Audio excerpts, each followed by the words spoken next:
at me. Catherine. And you know how the Mary Catherines or the... That's her name. Okay. That's how it's coming across, Mary Catherine. So, Wow. yeah, I mean, this is all good. Big changes coming for you, too, Mom said. Like, even that taking on the role of the mom, that's what she told me. In a backdoor kind of way, you're always there for the advice. But it's you'll be taking a different role now. No more giving advice.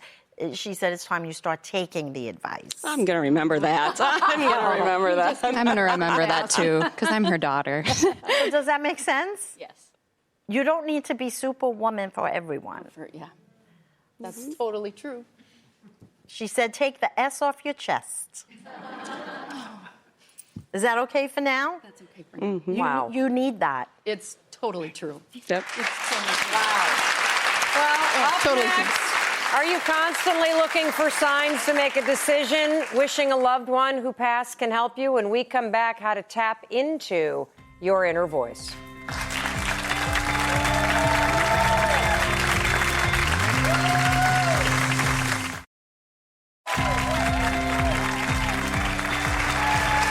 Welcome back. We're back with psychic medium to the stars, Kim Russo, talking about how to tap into your intuition. Kim, how do you even know if your intuition or a loved one from the other side is trying to give you a message? The easiest way for someone from the other side to come to someone is in their dream state. Oh. Because the conscious mind is like the guard dog. It's always looking to sabotage. And when we are put to rest and we're sleeping, they can actually visit us in our dreams. And we can have a visit. And you'll never forget that visit. It won't just be a dream. Also, they send you so many signs. They can send you their favorite number. They can have you look up at the clock on their birthday, like 7-Eleven. My dad always does that for me. His birthday was 7-Eleven, and I always see 7-Eleven wherever I go, and then I know he's with me. My dad also sends me coins, dimes. I said, Dad, inflation. Where's the hundreds? They're all around us. They always want us to know they have not abandoned us. They're with us always, and they still love us enough to get involved as much as they can to help us in our lives. Well, let's see who else's loved ones from the other side are trying to send a message to somebody either in the audience, the control room, anywhere. Right. So what happens is I didn't expect to read you, but now I'm not sure really who this belongs to. But during the break, I kept getting a man that died by falling to his death. And he feels like he just had all these internal injuries. I feel like he did live maybe for a little bit, but then they had to, unfortunately, make a decision. Could this be for someone in the control room, or is it someone here? Is it here? Yeah? Okay. May I give you this? Sure. Thank you. Would you mind standing? Sure. Would you say that this is, based on what I said, it sounds like this? Actually, yes. Would you mind speaking? We just lost him in December from a fall. He fell to his home. passing. He lived a little bit. In the hospital, yes. Had internal injuries. Yes.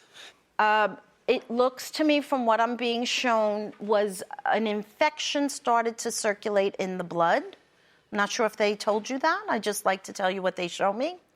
There was some swelling that amplified. I couldn't control, and it got out of hand. Is this an older male to you? Yes. Because that's what he looks like. Yeah. He didn't tell me the relationship. He feels a little bit removed. Would this be your father-in-law? You're so close. Oh, my gosh.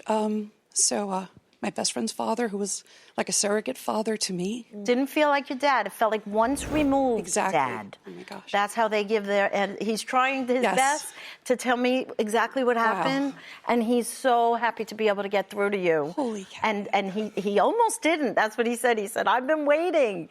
And it's, of course, you knew him, but you were the person that has to deliver the message back to the family. Oh, yeah. Okay. He said, there's this big event coming up. He said, I will be there. It's either a birthday, a family reunion, a wedding. He's just showed me celebration. Do you know what that might be, or you're not sure yet? I'm not sure yet. Okay, I know Family's growing. You're a little bit shaking. You're shocked. nervous. I understand. He keeps thanking you for what you did. You made phone calls. You got things, or you were able to read a document that somebody else couldn't do. I did the readings at his mass, at his funeral. Oh, that's what he No one means by else- the readings. No one wanted to do it or was able to do it. Was able to do it, and Because he said, read, and he shows me paper. gosh, yes. Oh my gosh. It was kind words. Kind words. He was there. He said, I didn't miss any of it. Now, there's one thing he wants to bring up, and that is the actual burial. He could care less. He wasn't about, like maybe even cremation, like just put me in a box and I'm not in that body. I didn't care. I didn't want them to spend the money, he said.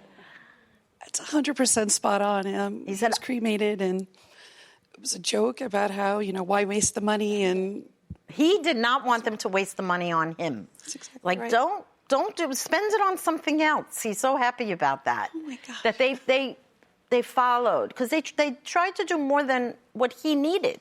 And he's a simple man. And he says he lived a wonderful life. He has no regrets. He said he would have fallen whether or not someone was there. I would have fallen whether or not someone was there. This was my time to go. that's going to mean so much to the family. Yeah, but the guilt. He said, this was my time. If I would have fallen off the bed, I would have fallen in the shower. It was my time, and this is the way his soul chose to leave. Wow. And it was quick. He said, I didn't go right away. I needed people to say goodbye to me. That makes sense? Yes. He allowed them to say their goodbyes. He did that even in his passing. He was thoughtful enough not to go suddenly, but to have to maybe through the night or a couple days. Yeah. He can't thank you enough. And he does consider you a daughter. Thank you. Thank you. Thank you. I appreciate that. Wow. We'll be right back.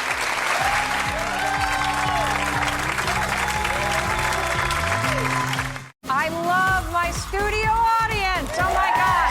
We laugh, we cry, we support each other, and most importantly, we talk about things that matter to you. For free tickets, go to melrobbinshow.com and click on Get Tickets.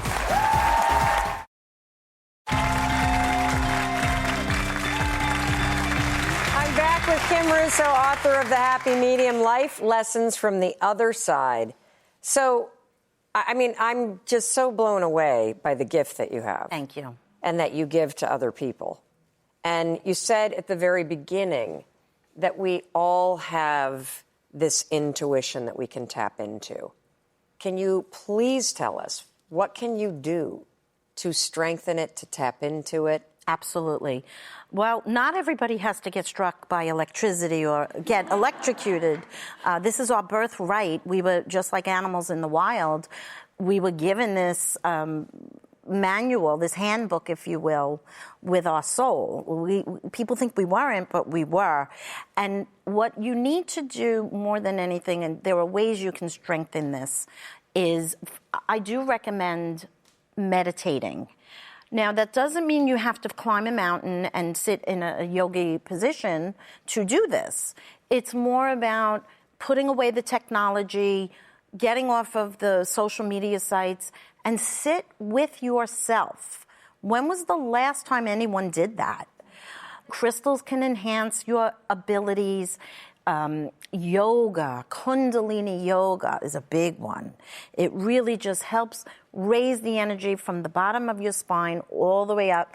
And once it hits your heart and the heart opens, this is the key to having a heightened intuition. When your heart energy center opens up, having compassion, have a good cry, Watch a sad movie. We have to get the heart energy going.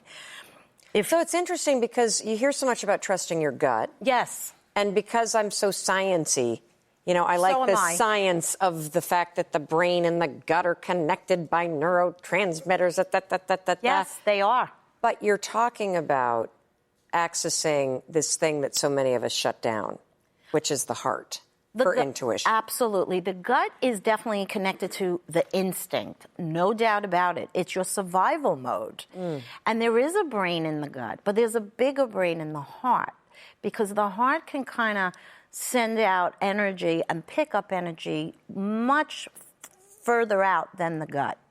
But I would say to trust them both, because both of them filter into the brain where it can be descrambled as an impulse, whether to do something or not to do something. Well, you are a gift. Thank you for being with us. You.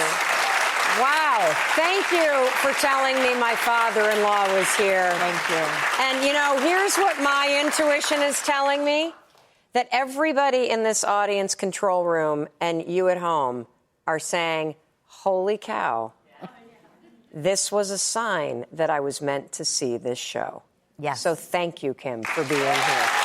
We'll be right back.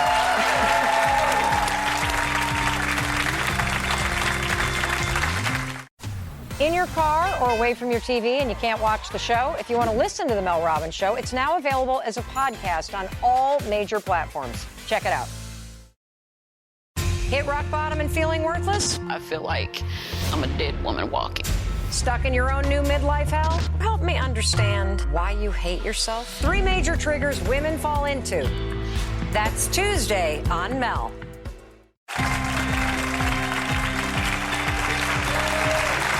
Welcome back. I'm Mel Robbins. Wow. Today's show was an out-of-body experience. It was all about your sixth sense and the power of intuition. We learned how to tap into it, and you saw firsthand, and I experienced firsthand, that your loved ones who have passed on are with you, and they're trying to tell you something. Your intuition can speak to you in different ways. Maybe it's a hunch, a physical sensation, goosebumps, numbers, or a reoccurring dream. I don't know how your intuition is speaking to you, but one thing I know for sure is that listening to your intuition, that is a skill that you need to build. The first step to building it is tuning in, quieting out the noise so you can actually hear your heart opening. And the second step is acting on it, trusting it, having faith. And of course, that's the highest use of the 5-second rule. The moment your intuition gives you a nudge, the moment that somebody that you love that has passed on sends you a message, don't question it, because you have 5 seconds to move before it disappears. I believe the show today is a sign that there's something you're supposed to do that you've been avoiding. Oh my God, I'm getting like really emotional because my father-in-law showed up and I know what he's trying to tell me. Now, I tell you every day that I believe in you and your ability to change your life, but you need to believe it too. So start tuning in and please start taking action. I'll see you tomorrow.